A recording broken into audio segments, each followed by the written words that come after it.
పెద్దలు గౌరవనీయులు పవన్ కళ్యాణ్ గారిని మాట్లాడవలసిందిగా కోరుతున్నాను. 16వ శాసనసభకి ఏకగ్రీవంగా ఎన్నికైన సభాపతి శ్రీ చింతకాల అయ్యన్న పాత్రుడు గారికి హృదయపూర్వక నమస్కారాలు, మీకు శుభాకాంక్షలు. ఇది నేను మొదటిసారి అసెంబ్లీలోకి అడుగు పెట్టడం. ఇలాంటి సుదీర్ఘ రాజకీయ అనుభవం ఉన్న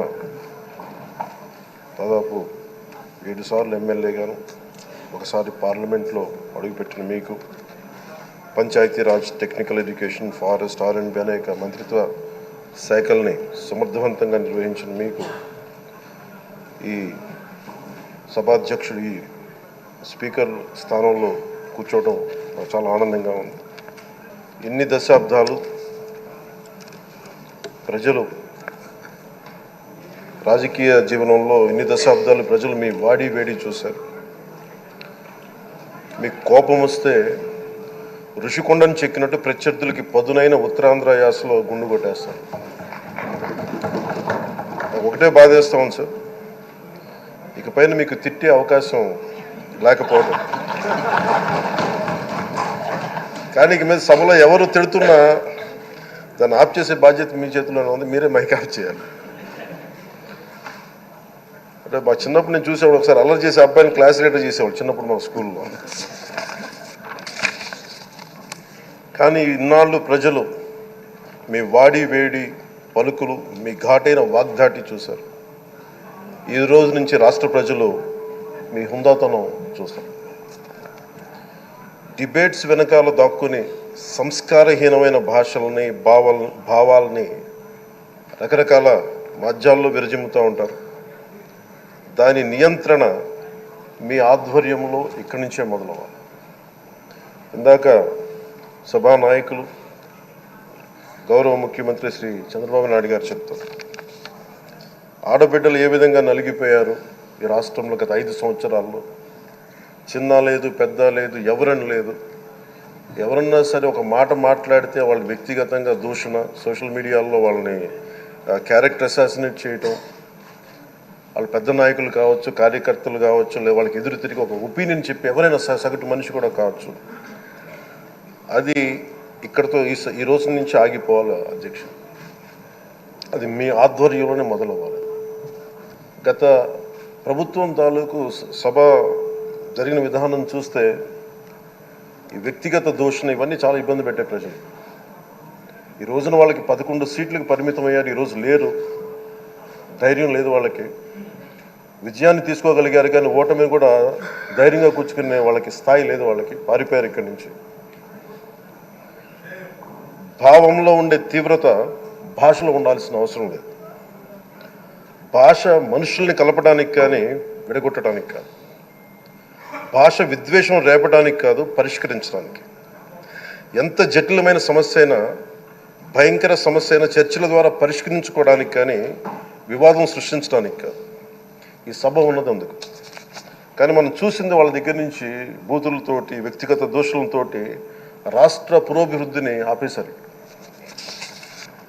అలాంటి సభ కాకుండా ఇందాక మన పెద్దలు శ్రీ గౌరవ ముఖ్యమంత్రి చంద్రబాబు గారు చెప్పినట్టుగా ఇది భవిష్యత్తుకి ఇది ఒక ప్రమాణం అవ్వాలి.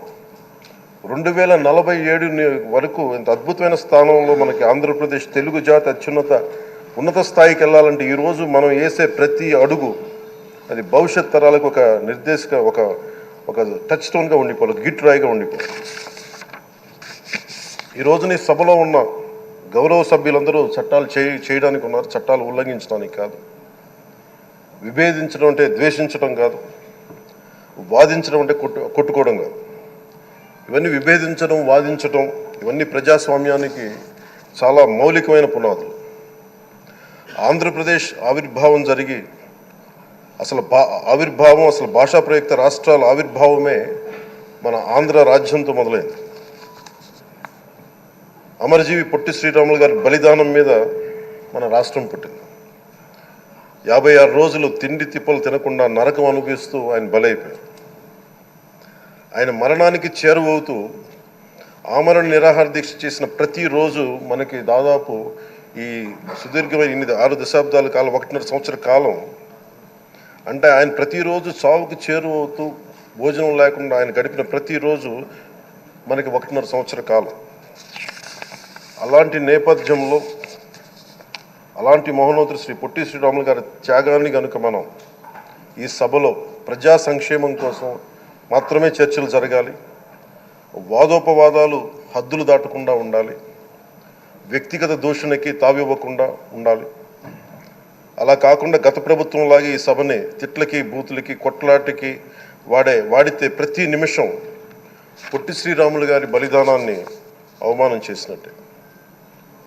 ఒక గొప్పవాడు, ఒక మహానుభావుడు బతికినప్పుడు మాత్రమే కాదు, చనిపోయిన తర్వాత కూడా కొన్ని తరాలు ఉపయోగపడతారని నిరూపిస్తారు. అలాంటి కోవకు చెందిన మహానుభావులు ఆంధ్ర రాష్ట్ర సృష్టికర్త, భాషా ప్రయుక్త రాష్ట్రాలకు శ్రీకారం చుట్టిన ద్రష్ట, అమరజీవి శ్రీ పొట్టి శ్రీరాములు గారి స్మృతిలో ఒక విలువలతో కూడిన ఒక సత్సాంప్రదాయాన్ని తెరలేపుతూ మీ ఆధ్వర్యంలో ఈ సభ జరగాలని, ఈ 5 ఏళ్ల ప్రజాప్రస్థానంలో ఈ విలువైన 5 ఏళ్ళు రాబోయే తరానికి గొప్ప భవిష్యత్తునిచ్చేలా, అన్నం పెట్టే రైతుకి, కౌలు చేసుకునే రైతుకి, రైతు కూలీకి అండగా ఉండేలా, మహిళలకి భద్రతతో పాటు ఉన్నత స్థాయికి ఎదిగేలా, ప్రభుత్వ ఉద్యోగులకి భద్రత కల్పించేలా, పశువు పక్షి ప్రకృతి సర్వజనులందరికీ కూడా మతాలకి ప్రాంతాలకి అతీతంగా సుభిక్షంగా అభివృద్ధి పదంలో ఆంధ్రప్రదేశ్, ఆంధ్ర రాజ్యం అద్భుతమైన ప్రగతి సాధించేలా ఈ చర్చలు సాగాలని కోరుకుంటూ, సభాపతి అయ్యన్న పాత్రుడి గారికి మీ ఆధ్వర్యంలో ఈ సభ ఒక సరికొత్త సాంప్రదాయానికి, సత్సాంప్రదాయానికి ఇది తెరతీయాలని కోరుకుంటూ మీకు మరోమారు శుభాభినందనలు తెలియజేసుకుంటాను. ఈ వీడియో నచ్చితే లైక్ చేయండి, షేర్ చేయండి. మరింత సమాచారం కొరకు మా ఛానల్ను సబ్స్క్రైబ్ చేయండి.